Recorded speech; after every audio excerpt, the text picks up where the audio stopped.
One of the first ever Italian classic pasta recipes I learned to make was pasta Amatriciana. It is an absolute beauty, and best of all, like many great Italian recipes, it only takes a handful of ingredients. Extra virgin olive oil, pecorino, beautiful tomatoes, bucatini, which is classic, and of course some white wine, some pancetta or guanciale, garlic and some chili flakes. That is it. Practically most you're going to have in your store cupboard already. Now this starts off by making this wonderful sauce. It begins in a pan with some extra virgin olive oil, about a tablespoon going in here. I like to go a bit generous on this. And to that, I'm going to flavour up the oil with a clove of garlic. So that's going to come up to temperature, and once it starts to sizzle, we've got garlic flavoured oil. Okay, this is looking good. Our oil has just come up to temperature. We've got nice sizzling action. Oh, it's a slippery little monkey. Okay, it's done its duty. Thank you, garlic. If I could just get you out of the pan. Okay, I'm gonna leave that aside. It has done its brilliance. It's added the flavor, and now we need to get into that oil some of this pancetta. Now, pancetta is something that is commonly available, whereas the classic ingredient here is guanciale, which is pork jowl, and it's cured, it's spiced. It's a wonderful ingredient if you can get your hands on it, but if you can only get pancetta, your Amatriciana will still be delicious. Now, just as this pancetta gets to a point where it's starting to sizzle out and you can see the fat has been rendered, I'm gonna get in there with the chili flakes right at the last minute of frying out that pancetta. Give it a good stir through. And then once that is sizzling and good to go, it's time to get in there with the white wine. Oh, the minute you add that white wine, you're deglazing the pan. All those fatty juices are being cut with the acidity of the wine, and we're in business. So while that just sizzles down ever so slightly, I'm going to hand crush these plum tomatoes and make sure that they're nice and smooth. It's quite a satisfying job when you're making your Amatriciana. It's the sort of thing that you feel like you've worked hard to get these results. Right, that is lovely crushed tomatoes in a bowl being added into this sauce, and look for the sizzle. Oh yeah, it's a sexy little sizzle going on here.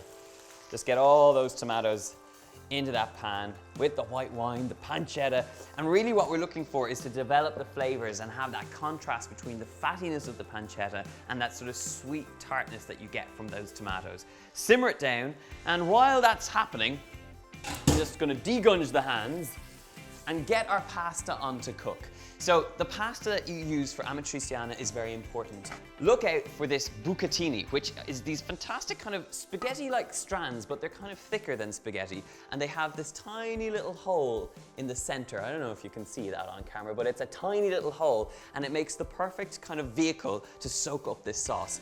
This goes in to cook. It's gonna cook for about, I would say about 10 minutes. I'm looking for it to be al dente, but taste as you go, and make sure, please, please, please, that your pasta water is heavily salted. I've already salted this, but I want to add a tiny touch more. It does make a difference to your pasta. This is going to cook, this sauce is going to cook. I'm going to give it a little bit of attention along the way, and then we'll be good to serve.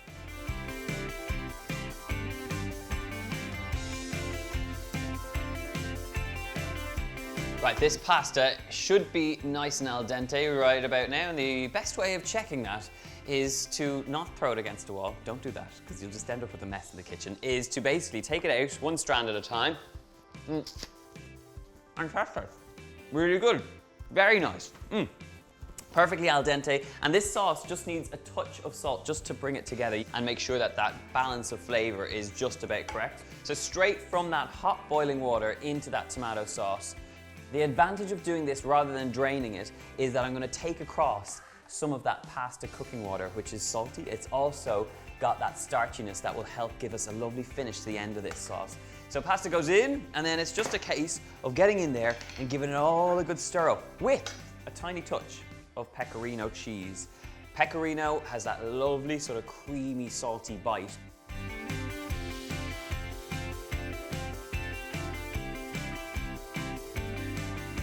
Give it a last little toss up, get all that beautiful tomato sauce coated around that bucatini. And now it's just a case of turning it out. Twist it around your tongs, turn off that heat, and look at that superb pasta success. OMG. You need no more in life than a hot steaming plate of tomato Amatriciana pasta. Beautiful. Only thing to finish it off with is a touch of pecorino cheese, and you have a plate of pasta that looks absolutely spectacular. Right, grab up a fork, give it a little twist. If I had someone here like Sophie, maybe I could have a Lady in the Tramp moment, but I don't, so I'll just have to eat it by myself.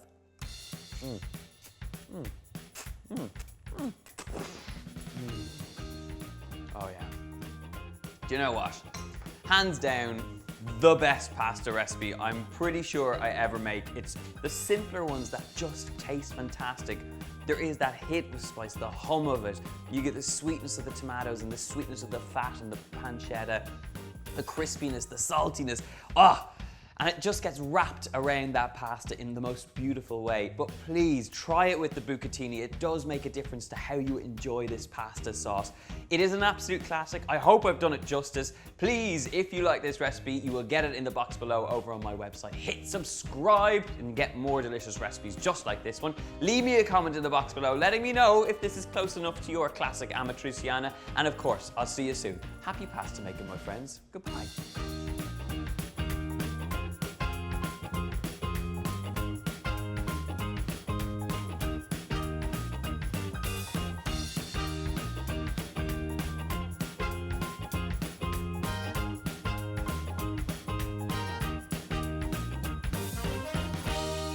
Absolute Italian classic and classic.